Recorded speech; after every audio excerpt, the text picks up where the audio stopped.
Here on the coast, we love great weather. We love getting to that summer time of year, but we're waiting. We're just a couple days out from finding out what's actually going to happen over the next, 6 to 8 weeks, because Punxsutawney Phil is about to pop his head out in that Groundhog fashion.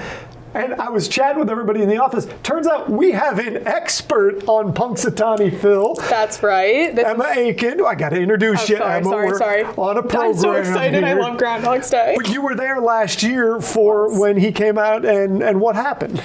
So we were at Penn State, so it's only about an hour and a half away. We drove to Punxsutawney. We got up at 2 a.m. It was crazy. The energy was unlike anything I've ever seen. There's one side that says early spring. There's one side that says 6 more weeks of winter. Everyone's kind of placing their bets. Huge crowd. Everyone starts chanting Phil. They bring him out, and then they announced he didn't see a shadow last year, so it was an early spring, which is actually pretty rare. And then there's fireworks at 6 a.m. and it's the best thing ever. And you are like a Punxsutawney fan. I am. I am. So how long have you been a Punxsutawney fan? Honestly, since I was little, I remember getting up and watching the Groundhog's Day ceremony on the news. And then once I went to school in Pennsylvania, my friends, it kind of became a running joke with my friends, Groundhog's Day. They're like, it's not even a real holiday. I'm like, yes, it is. I was like, we have to go see it live. All right, so this is what it sounds like when you're excited about Groundhog Day and you like Punxsutawney Phil. Emma, I'm going to have you step up. I'm going to bring you the other side of this argument. Our meteorologist, Paul Williams, who is a little less jovial about the whole thing. Paul, how do you feel about a groundhog horning in on your profession? Bah humbug, that's what I say. Let me tell you something about this guy, all right? First of all, right? So this guy's not even a member of the union. You understand what I'm saying? He doesn't have a seal or nothing? He doesn't have a seal, he doesn't have a membership card, and he has yet to pay dues.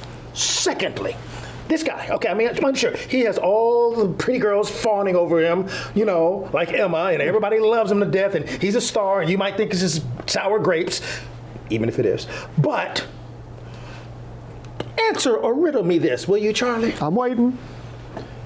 When Punxsutawney Phil steps out and they say he hasn't seen his shadow, I don't ever remember him saying nothing. You understand what I'm saying? So he doesn't get held to account. See, he's not held accountable for his words. Listen, if you're going to be in the media and speaking on behalf of the scientific community, you need to, first of all, be in the union at least, have some kind of credibility. I'm sitting here going through differential equations, electromagnetic theory and physics. I'm going through synoptic meteorology, thermodynamic meteorology. And then at the end of the day, they say, oh, Phil saw his shadow, which he never said. And then they'll look at me and go, he's just as accurate as you. Bah humbug! And I think there you have it from our own meteorologist, chief meteorologist that is. He's got all the seals, Paul Williams. And as we toss it back to the studio, Leah, what are you rooting for? Do you want more winter, or are you hoping for an early spring?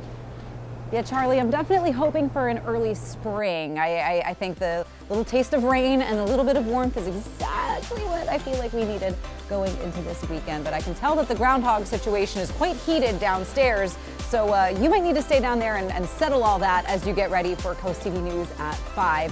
And that is pretty much where Charlie is going to stick around. But we do have a little bit more Coast Life coming your way, and we'll get to that in just a minute.